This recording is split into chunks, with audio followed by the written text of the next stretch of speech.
Sebelum kita masuk ke videonya, ayo subscribe dan nyalakan lonceng notifikasinya. Dan teman-teman dari Humas serta ada Ibu Direktur Infrastruktur Teknologi Informasi, tadi saya lihat ada Bu Jumi dan rekan-rekan semua. Jadi ini adalah pertanyaan yang sering diajukan ke saya, Pak, kapan sih seleksi itu akan dilaksanakan? Seleksi untuk SKD, baik itu untuk CPNS ataupun P3K non-guru. Dari jadwal yang dulu pernah kami sampaikan kepada teman-teman yang juga melalui press conference, di mana waktu itu kita merencanakan akan dilaksanakan di bulan Agustus ini, akhir Agustus ini. Namun ternyata kita tahu bahwa selama bulan Agustus ini sudah dilakukan beberapa kali perpanjangan terkait dengan PPKM, dan hari ini pun kita sebetulnya dalam kondisi PPKM level 4. DKI sudah turun ke level 3. Nah, rencana pelaksanaan seleksi itu sendiri akan dimulai nanti di tanggal 2 September 2021. Ini adalah khusus untuk titik lokasi yang ada yang dimiliki oleh BKN. Karena titik lokasi yang dimiliki BKN relatif sudah siap semua, baik itu secara infrastruktur maupun jaringan teknologi dan komunikasinya. Kita tahu bahwa pelaksanaan seleksi ini akan dilaksanakan secara daring, jadi secara online maksud saya, sehingga ketersediaan jaringan teknologi informasi dan komunikasi itu menjadi sangat penting. Yang kedua adalah untuk titik lokasi mandiri yang diselenggarakan oleh instansi, itu akan direncanakan pada tanggal 14 September 2021. Atau ini tentu saja bisa lebih cepat atau bisa lebih lambat. Bisa lebih cepat apabila instansinya kemudian sudah lebih siap. Jadi mereka melaksanakan lelang untuk ketersediaan sarana prasarananya sudah lebih siap, maka bisa saja kemudian pelaksanaan seleksinya lebih awal dari tanggal 14 September 2021. Tanggal 14 September ini adalah mostly hampir sebagian besar instansi sanggupnya adalah tanggal 14 mulainya. Tetapi tadi di dalam rapat koordinasi kami dengan seluruh instansi tadi pagi, dan ada yang kemudian sudah siap sebelum tanggal 14. Nah, bagi instansi yang sudah siap sebelum tanggal 14 tentu masih bisa saja dilaksanakan, tetapi setelah dilakukan audit terhadap teknologi informasi dan komunikasi di titik lokasinya, supaya pelaksanaan seleksi ini betul-betul bisa kita lakukan secara transparan dan bertanggung jawab. Nah, BKN secara bertahap telah menginformasikan kepada seluruh instansi terkait dengan kuota jadwal dari seluruh instansi, baik itu di titik lokasi instansi BKN maupun kemudian ada jadwal-jadwal yang akan dilaksanakan secara mandiri yang mereka sudah siap.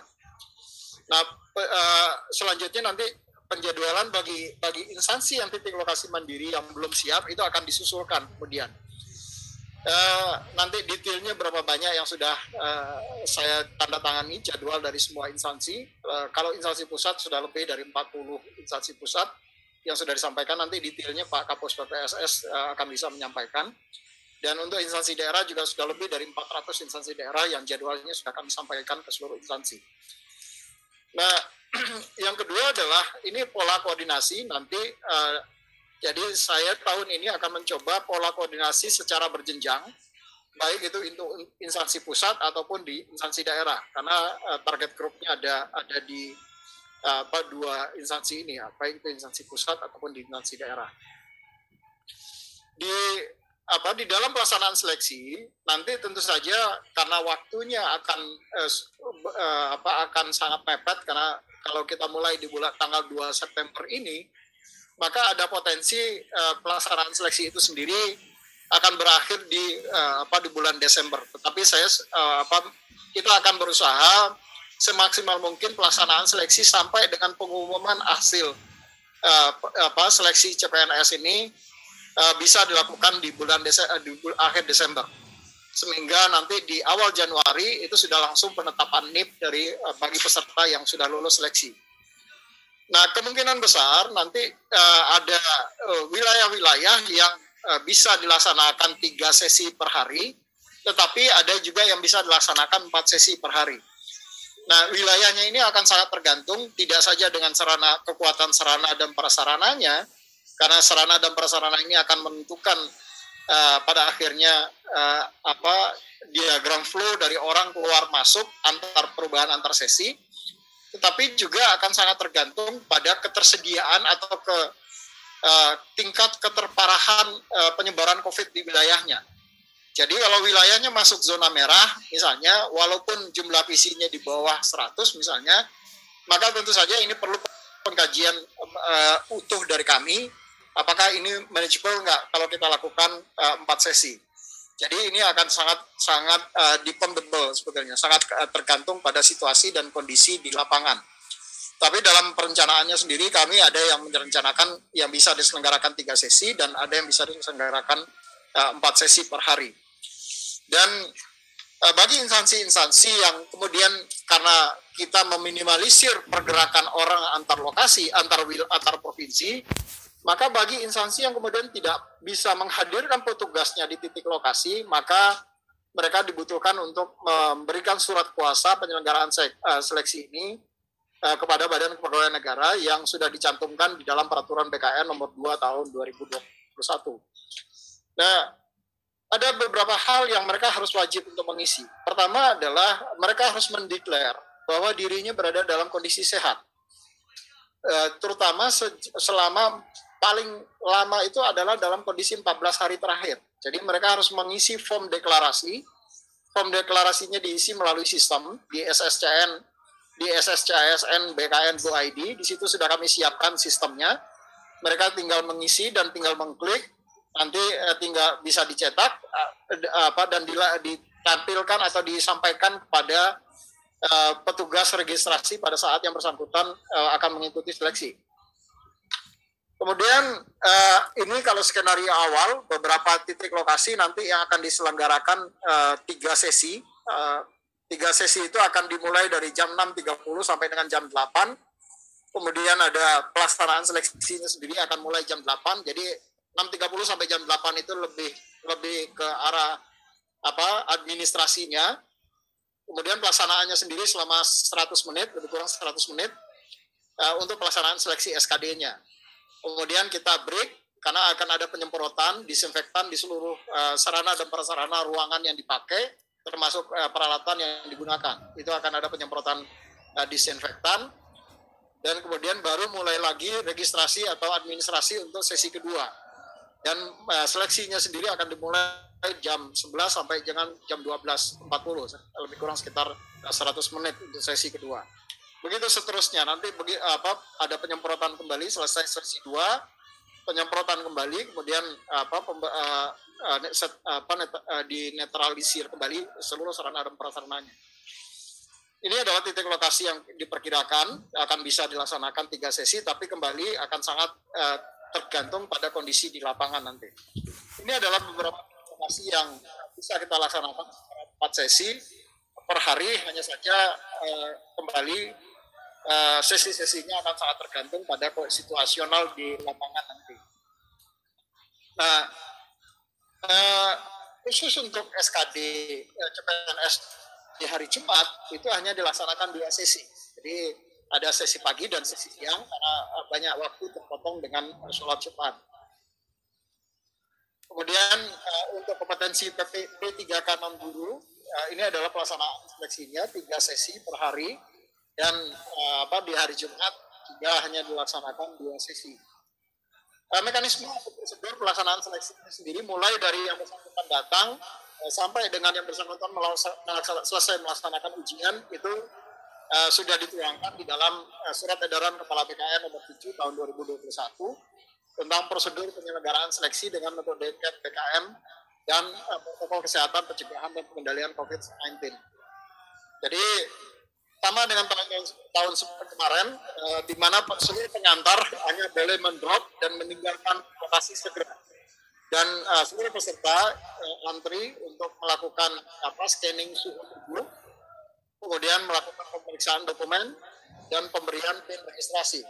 Nah, pada saat pemeriksaan dokumen tadi, mereka harus melengkapi beberapa persyaratan yang disampaikan oleh teman-teman di BNPB di dalam surat persetujuan BNPB terkait dengan pelaksanaan seleksi ini. Apa saja nanti teman-teman akan saya sampaikan di belakang. Kemudian mereka mendapat setelah seluruh persyaratannya terpenuhi, maka kemudian akan ada pemberian PIN registrasi kepada peserta dan mereka kemudian setelah mendapatkan PIN registrasi, mereka menitipkan barang di loker yang sudah disediakan. Lokernya dalam kondisi steril tentu saja.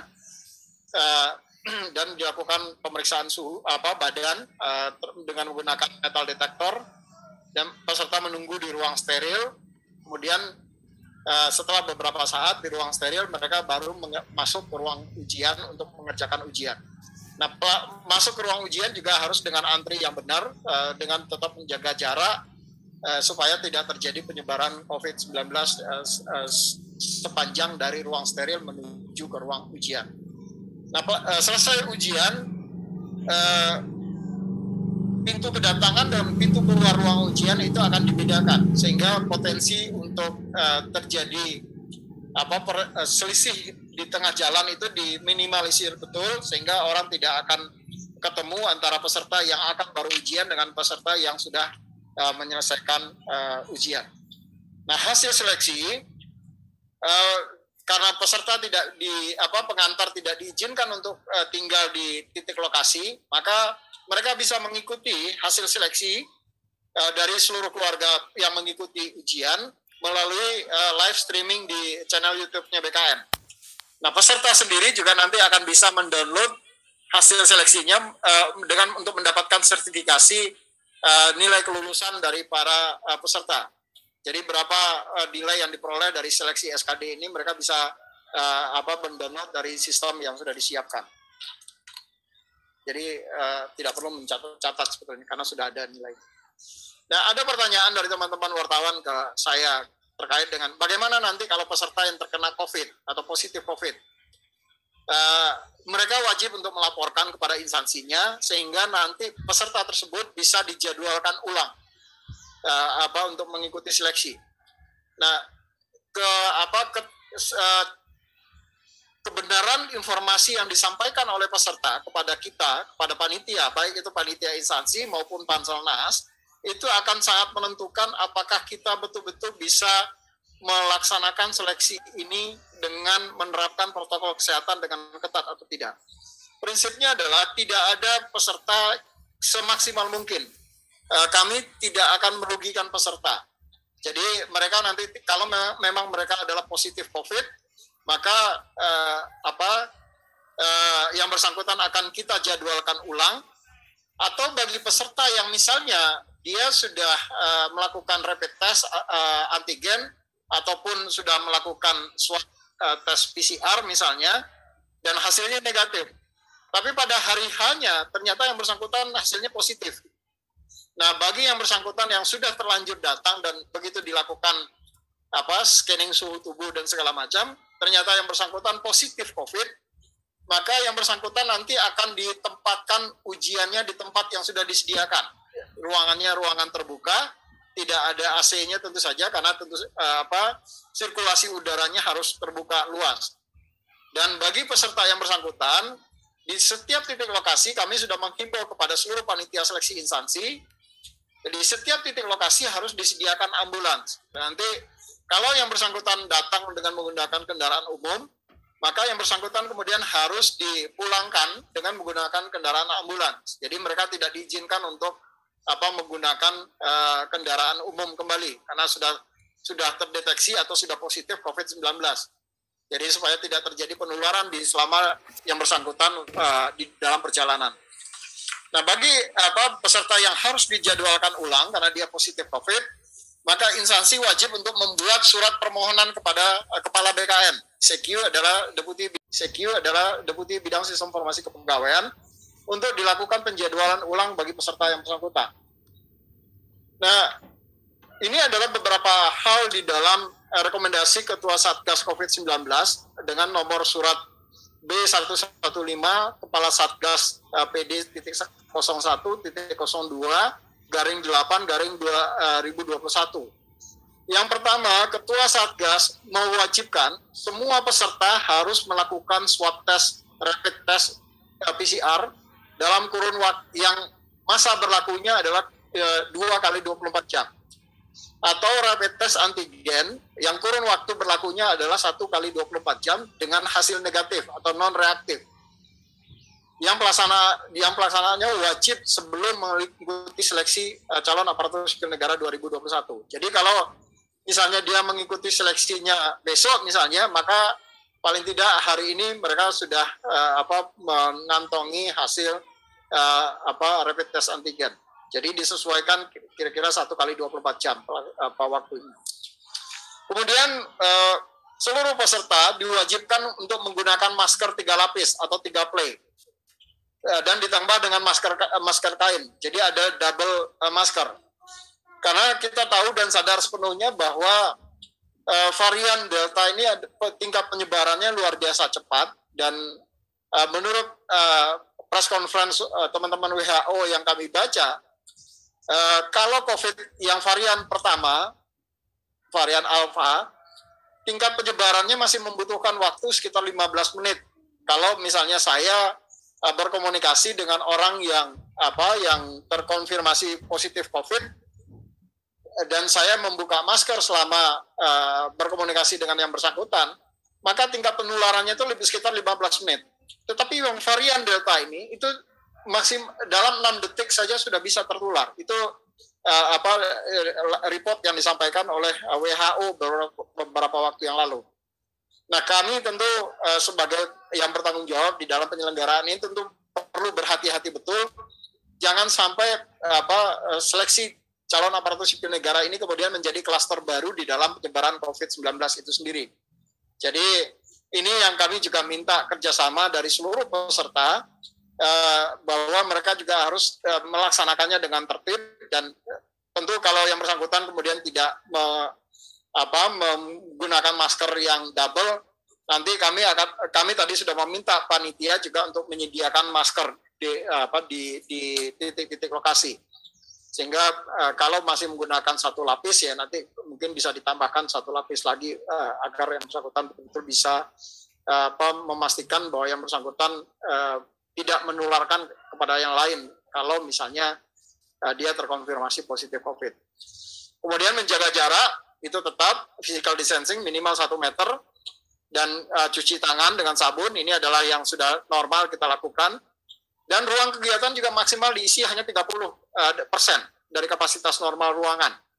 Jadi ini yang perlu kita secara bersama-sama. Nah, khusus untuk peserta yang seleksi di wilayah Jawa, Madura, dan Bali, maka yang bersangkutan wajib sudah mengikuti vaksin dosis tahap pertama. Jadi ini yang teman-teman Satgas meminta khusus bagi peserta Jawa, Madura, dan Bali, mereka wajib untuk sudah mengikuti vaksin dosis pertama. Namun demikian, kami sadar betul bahwa tidak semua orang kemudian kan bisa divaksin. Nah, kalau ada orang yang tidak bisa divaksin, misalnya ibu hamil atau menyusui, kemudian penyintas COVID yang waktunya belum 3 bulan, kemudian orang yang komorbid yang kemudian tidak bisa divaksin, maka yang bersangkutan wajib untuk membawa surat keterangan dokter yang menyatakan bahwa peserta tersebut tidak bisa divaksin. Jadi mereka masih tetap diberikan kesempatan, tapi harus membawa surat keterangan dokter yang menyatakan bahwa mereka tidak bisa divaksin karena beberapa alasan. Kemudian wajib vaksin ini di daerah Jawa, Madura, Bali itu seluruh instansi itu harus segera berkoordinasi dengan Satgas COVID setempat untuk memastikan ketersediaan vaksin dan memobilisasi percepatan vaksinasi. Ini tadi juga sudah kami himbau kepada seluruh instansi waktu kami rapat koordinasi tadi pagi. Dan apabila ketersediaan vaksin pada H-3 itu ternyata tidak mencukupi, maka pansel instansi itu dapat memutuskan, tentu setelah berkoordinasi dengan kami di pusat, apakah peserta tadi wajib atau tidak wajib mengikuti vaksin. Kami tentu saja sangat mendorong bahwa prinsip utamanya adalah kita tidak boleh merugikan para peserta. Jadi ada memang kebijakan pemerintah yang harus kita penuhi, kita laksanakan secara bersama-sama, tetapi juga pelaksanaan agar upaya untuk mencegah penyebaran COVID ini betul-betul bisa kita minimalisir, maka kerjasama dari semua pihak tentu sangat diharapkan dalam hal ini. Jadi bagi instansi-instansi yang kemudian ketersediaan vaksinnya di wilayahnya sangat rendah sehingga diperkirakan tidak mampu mencukupi kebutuhan peserta, maka mereka bisa bersurat dan nanti akan kita putuskan apakah peserta tadi wajib atau tidak wajib vaksin. Sangat ini yang tadi juga sudah kami himbau kepada seluruh instansi. Itu mungkin beberapa hal yang dapat kami sharing sebagai pembuka awal kepada teman-teman wartawan, dan untuk selanjutnya saya kembalikan ke Pak Karo Humas. Silakan, terima kasih. Assalamualaikum warahmatullahi wabarakatuh.